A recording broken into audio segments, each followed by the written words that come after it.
nobres deputados, deputadas, público aqui presente, telespectador da TV Assembleia.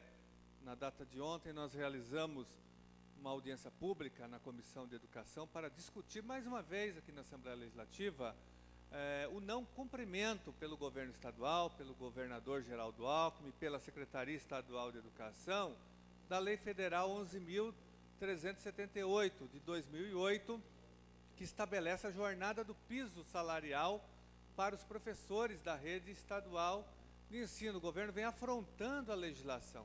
Uma legislação que foi, como eu disse aqui inúmeras vezes, já foi aprovada pelo Congresso Nacional, foi sancionada pela Presidência da República, foi confirmada através de um acórdão pelo Supremo Tribunal Federal. Nós temos, inclusive, aqui no Estado de São Paulo, uma sentença do Tribunal de Justiça obrigando o Estado a cumprir a Lei 11.738, que estabelece uma jornada de, no mínimo, 1/3 para atividade extra-sala, extra-classe, que é a atividade que o professor tem que ser remunerado para preparar as aulas, para fazer leituras, pesquisas, preparar provas, corrigir provas, trabalhar o projeto pedagógico da escola.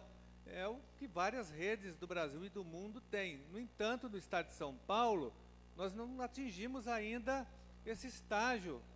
Por isso que a educação do Estado de São Paulo vai de mal a pior há muito tempo, porque não se investe em educação no nosso Estado. E quando nós conquistamos uma lei tão importante como essa, uma lei, eu diria que é uma lei histórica para o magistério nacional, porque ela está em vigor em todo o território nacional, e o Estado de São Paulo não está cumprindo a lei. É um Estado fora da lei, é um governador que viola, que afronta a legislação, não respeita nem a lei federal e nem a sentença do Tribunal de Justiça.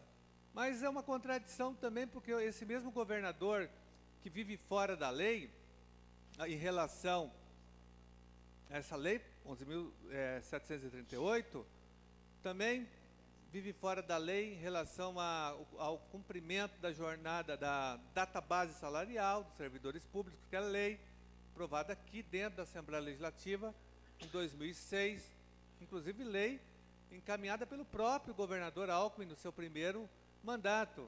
Ou seja, ele é uma hipocrisia, uma demagogia muito grande, porque o próprio governador, em 2006, encaminhou o projeto para a Assembleia Legislativa, criando a database do funcionalismo público. O projeto foi aprovado, só que o governador não cumpre a lei que ele enviou para a Assembleia Legislativa. Então, repito, é um governo que viola, que afronta, que desrespeita a legislação. Agora, o governador foi muito rápido para cumprir uma liminar extremamente duvidosa, que colocou 6.000 pessoas na rua, em abrigos subhumanos, que representam verdadeiros campos de concentração, lá em São José dos Campos, no episódio do massacre do Pinheirinho. Aí o governador foi para a televisão dizendo que estava cumprindo a lei, que liminar não se discute, se cumpre.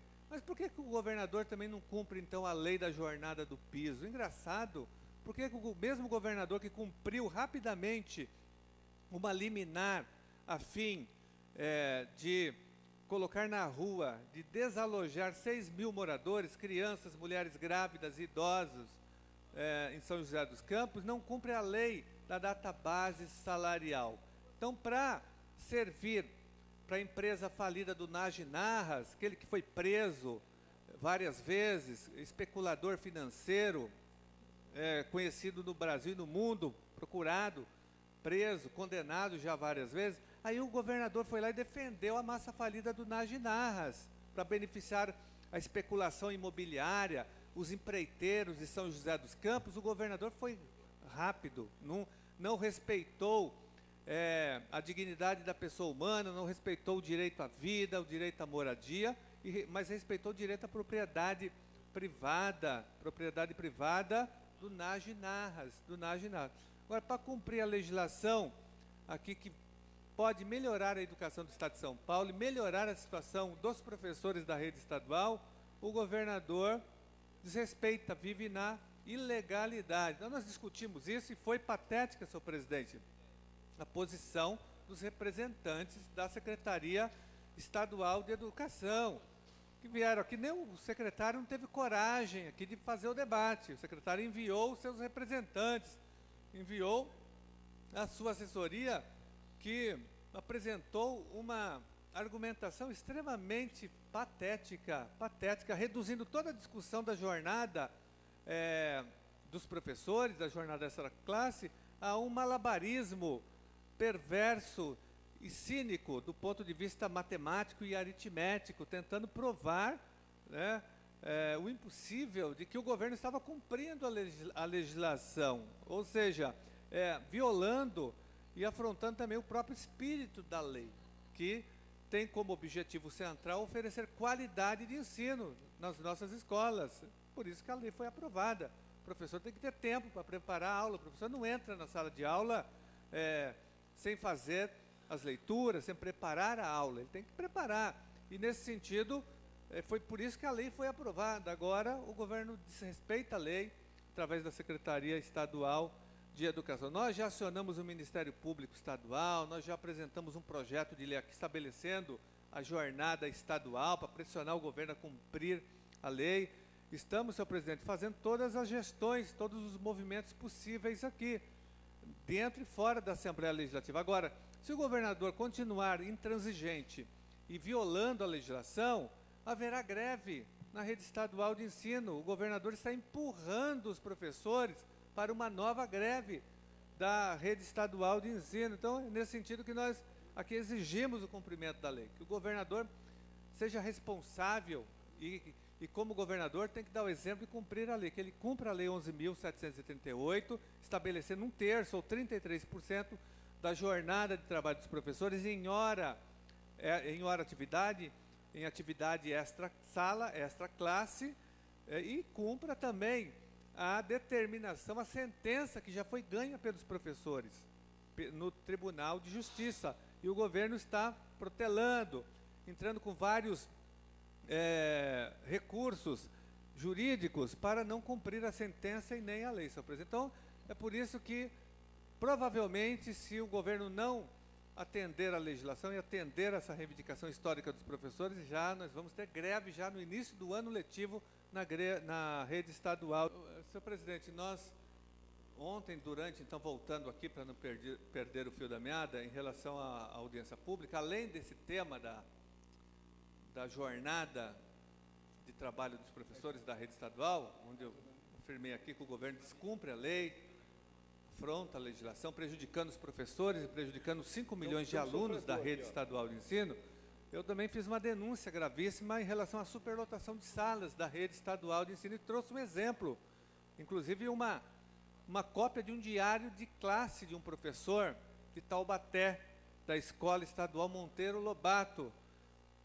Nós temos uma classe, não várias, mas eu trouxe só um exemplo para ilustrar a denúncia, de uma sala na Escola Estadual Monteiro Lobato com 60 alunos matriculados naquela sala. Imagine, senhores deputados, senhoras deputadas, telespectador, como que um professor vai lecionar para 60 alunos numa sala, né, com 40, 50 carteiras? É inviável qualquer tipo de aprendizagem numa situação como essa. Então, a situação dessa escola Monteiro Lobato Taubaté é a situação de várias escolas da rede estadual. É uma mazela, é um câncer, né, que permeia a rede estadual de ensino, a superlotação de salas que tem inviabilizado o trabalho pedagógico dos professores e tem inviabilizado, sobretudo, a oferta da qualidade de ensino. Então, nós continuamos denunciando esse fato. E eu apresentei aqui já, em 2007, um projeto de lei que já foi aprovado em todas as comissões, só falta ser aprovado aqui no plenário.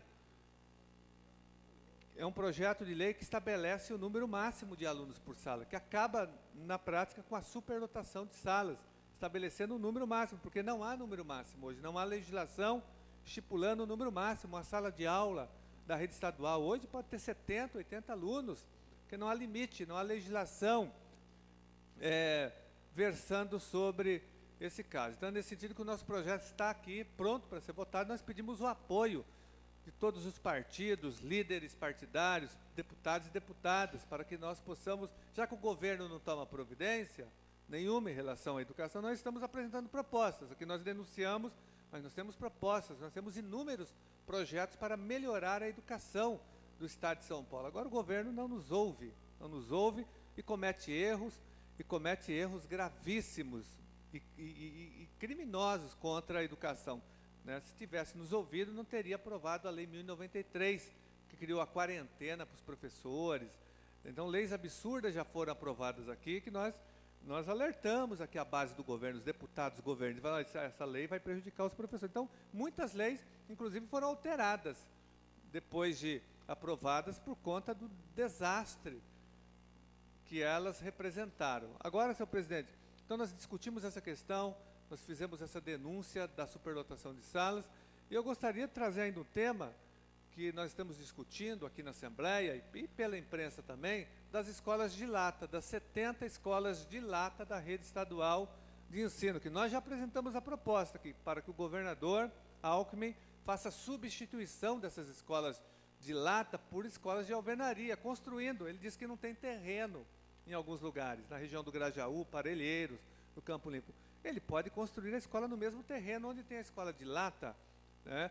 Tanto é que nós aprovamos no ano passado a lei da Billings, que já autoriza que o Estado leve infraestrutura e os bens essenciais para as regiões de mananciais. Então não tem mais essa desculpa de que a área de manancial não pode ter escola de alvenaria.